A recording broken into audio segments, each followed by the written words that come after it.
Online class में आप सबका सादर स्वागत है। आज हम आप लोगों को यूज ऑफ हैड अर्थात हैड का प्रयोग के बारे में कुछ बताने जा रहा हूँ। हैड का प्रयोग कहाँ किया जाता है? देखिए, प्रेजेंट इंडेफिनिट टेंस में रखता था या पास था के लिए हम हैड का प्रयोग करते हैं।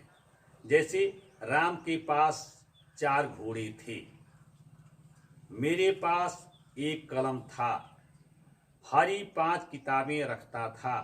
हम देख रहे हैं कि इन वाक्यों में रखता था या पास था आया है, अतः यहाँ हम हैड का प्रयोग करेंगे। आप लोग भी लिख लें।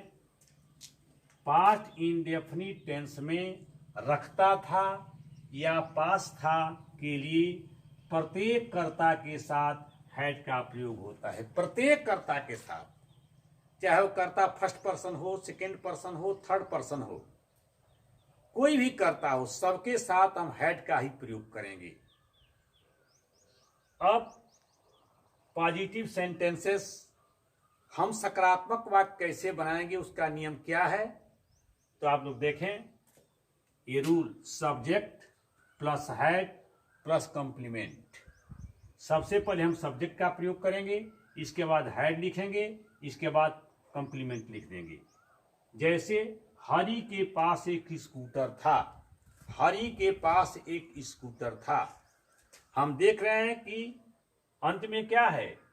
स्कूटर था, माने हरी एक स्कूटर रखता था। इसका अर्थ होगा हरी एक स्कूटर रखता था, इसमें भी पास आया है, अतः इसके साथ हम हैड का प्रयोग करेंगे। तो हो गया, पहले हम सब्जेक्ट लिखेंगे हरी, इसके बाद हैड, इसके बाद कॉम्प्लीमेंट एक a scooter. Hari had a scooter. हम 5 घोड़े रखते थे, इसके अंत में आया है क्या? रखते थे। जब रखते थे या पास था तो हम किसका प्रयोग करेंगे? हैड का प्रयोग करेंगे। सबसे पहले सब्जेक्ट हम, वी, इसके बाद हैड 5 घोड़े 5 हार्सेस। We had 5 horses. ये सब्जेक्ट है, ये हैड है, अब 5 हार्सेस कॉम्प्लीमेंट है, पूरक है। उदाहरण नंबर 3, तुम्हारे पास एक हाथी था।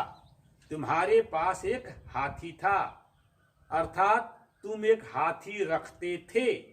पास एक हाथी था या तुम एक हाथी रखते थे, दोनों का आशय एक ही है। तो जब पास था या रखते थे जब आ जाएगा तो सबसे पहले हम सब्जेक्ट लिखेंगे। सब्जेक्ट हो गया यू, रखते थे के लिए had. You had an elephant. You had an elephant. अब हम निगेटिव सेंटेंस अर्थात नकारात्मक वाक्य के बारे में अध्ययन करने जा रहे हैं। नकारात्मक वाक्य जिसमें नो शब्द आया हो, नहीं शब्द आया हो, नकार दिया गया हो, उसे कहते हैं नकारात्मक वाक्य, निगेटिव सेंटेंसेस। जैसे मेरे पास घोड़े नहीं थे, घोड़े नहीं थे, नहीं शब्द आ गया है। घोड़ों के रखने से नकार दिया गया है कि मेरे पास कोई घोड़ा नहीं था। ऐसे वाक्यों को बनाना हो तो कैसे बनाएंगे? सबसे पहले हम रूल लिखेंगे। देखें rule, subject plus had plus not plus complement. कर्ता धन हैड, धन नॉट, धन पूरक। नॉट मीन्स नहीं, हैड मीन रखता था। जैसे उसके पास किताबें नहीं थीं, उसके पास किताबें नहीं थीं, अर्थात वह किताबें नहीं रखता था। सबसे पहले हम ख्याल करेंगे, उसके पास किताबें नहीं थी, पास आ गया है। वह किताबें नहीं रखता था, रखता था आ गया है। तो जब पास था या रखता था इसमें आ जाए तो सबसे पहले हम उसके लिए हैड का प्रयोग करेंगे। चूंकि निगेटिव सेंटेंस है, नियम लिखा जा चुका है। देखिए, सब्जेक्ट इसमें है उसकी, मतलब वह किताबें नहीं रखता था, ही हो गया। ही के बाद हम क्या लिखेंगे? हैड, हैड, ही हैड, इसके बाद नॉट, इसके बाद complement books. He had not books. हम गाय नहीं रखते थे। हम गाय नहीं रखते थे मतलब हमारे पास गाय नहीं थी। हम गाय नहीं रखते थे, इसमें कर्ता कौन है, सब्जेक्ट कौन है, हम है। तो we plus had plus not plus complement में है cows. We had not cows. हम गाय नहीं रखते थे अर्थात हमारे पास गाय नहीं थी। मैं एक भी पुस्तक नहीं रखता था। मैं एक भी पुस्तक नहीं रखता था अथवा मेरे पास एक भी पुस्तकें नहीं थीं। इसमें कर्ता कौन है, मैं, आई। इसके बाद हैड, तत्पश्चात नॉट, इसके बाद complement any book. I had not any book. Interrogative sentence अर्थात प्रश्नवाचक वाक्य। प्रश्नवाचक वाक्य दो तरह के होते हैं। एक वाक्य होता है कि उस वाक्य का पहला शब्द क्या होता है अर्थात क्या से प्रारंभ होने वाले वाक्य होते हैं। जैसे मान लो, क्या तुम्हारे पास गाय थी, क्या हर ये घोड़ा रखता था। हम देख रहे हैं कि इन सेंटेंस में सबसे पहले क्या आ गया है। जब ऐसे वाक्य जिसके पहले क्या शब्द आ जाए, हम सबसे पहले किसका प्रयोग करेंगे, इसका रूल आपको लिखा जा रहा है।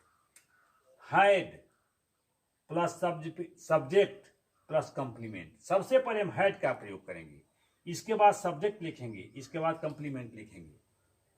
जैसे क्या तुम्हारे पास घर था, क्या तुम्हारे पास घर था, ये वाक्य क्या से शुरू हुआ है, अतः सबसे पहले हम हैड का प्रयोग करेंगे। तो हैड, हैड के बाद सब्जेक्ट है, करता है, सब्जेक्ट है अर्थात करता है। तो हैड करता है तुम्हारे या अर्थात तुम, you. Had you house, had you house, क्या तुम्हारे पास घर था। क्या वह रेडियो नहीं रखता था। जब नहीं शब्द आ जाए तो सब्जेक्ट के बाद नॉट का प्रयोग कर दिया जाता है। क्या वह रेडियो नहीं रखता था, इसमें सब्जेक्ट क्या है, वह है, क्योंकि रेडियो कौन रखता था, वह रखता था, वह, तो वह हो गया सब्जेक्ट। ये भी वाक्य क्या से शुरू हुआ है। जब वाक्य क्या से शुरू हो सबसे पहले क्या लिखेंगे, हैड, तो हो गया had plus subject he, had he, नहीं के लिए not, had he not radio, क्या वह रेडियो नहीं रखता था। इंट्रोगेटिव सेंटेंसेस अर्थात प्रश्नवाचक वाक्य। ऐसे वाक्य जिसमें प्रश्न किया गया हो उसे क्या कहते हैं, प्रश्नवाचक वाक्य। देखिए, प्रश्नवाचक वाक्य बनाने का नियम सबसे पहले हम लिखेंगे। तो प्रश्नवाचक वाक्य में पहले आपको बताया हूं क्या से प्रारंभ होने वाले वाक्य, उसका नियम लिखा जा चुका है। अब मैं आपको बताने जा रहा हूं कि जब प्रश्नवाचक शब्द वाक्य के बीच में आए, कर्ता के बाद आए, तो हम उसको कैसे बनाएंगे। सबसे पहले हम क्वेश्चन वर्ड प्रश्नवाचक शब्द लिखेंगे, तत्पश्चात हैड का प्रयोग करेंगे, इसके बाद सब्जेक्ट यानी कर्ता लिखेंगे, इसके बाद कंप्लीमेंट अर्थात पूरक लिख देंगे, हमारा वाक्य पूरा हो जाएगा। जैसे कल तुम्हारे पास स्कूटर क्यों नहीं था, इसमें प्रश्न किया गया है, स्कूटर क्यों नहीं था। अब इसमें हम जोड़ेंगे प्रश्नवाचक वाक्य कौन है, क्यों है, कौन, क्यों, कहां, कैसे, कितने, ये प्रश्नवाचक शब्द होते हैं। तो देखिए, सबसे पहले हम खोजेंगे प्रश्नवाचक शब्द इस वाक्य में कौन है, क्यों है। सबसे पहले प्रश्नवाचक शब्द क्यों की लिख देंगे व्हाई, इसके बाद हैड, इसके बाद सब्जेक्ट यू, इसके बाद नॉट, फिर complement scooter yesterday. Why had you not scooter yesterday. जब नॉट आ जाए, नहीं आ जाए, तो कर्ता के बाद हम नॉट का प्रयोग करते हैं, जैसा कि यू के बाद किया गया है। अब आप लोगों के सामने यूज ऑफ हैड से संबंधित कुछ वाक्य दिए जा रहे हैं, हर प्रकार के वाक्य दिए जा रहे हैं। इन वाक्यों को आप लोग अपनी नोटबुक में हल कर लीजिएगा पहला है मेरे पास एक किताब थी। मेरे पास एक किताब थी अर्थात मैं एक किताब रखता था। दूसरा है मीरा के पास एक रेडियो थी। मीरा के पास एक रेडियो थी अर्थात मीरा एक रेडियो रखती थी। तीसरा है हमारे पास बकरियां नहीं थी। हमारे पास बकरियां नहीं थी अर्थात हम बकरियां नहीं रखते थे। चौथा सोहन के पास एक भी लड़के नहीं थे। सोहन के पास एक भी लड़के नहीं थे अर्थात सोहन एक भी लड़का नहीं रखता था। पांचवा क्या वह एक घड़ी रखता था। क्या वह एक घड़ी रखता था अर्थात क्या उसके पास घड़ी थी। छठा राम के पास पेन क्यों नहीं था। राम के पास पेन क्यों नहीं था अर्थात राम पेन क्यों नहीं रखता था। ये सारा काम आप लोग अपने नोटबुक पर कीजिएगा। फिर हम कल मिलेंगे। जय हिंद, जय भारत।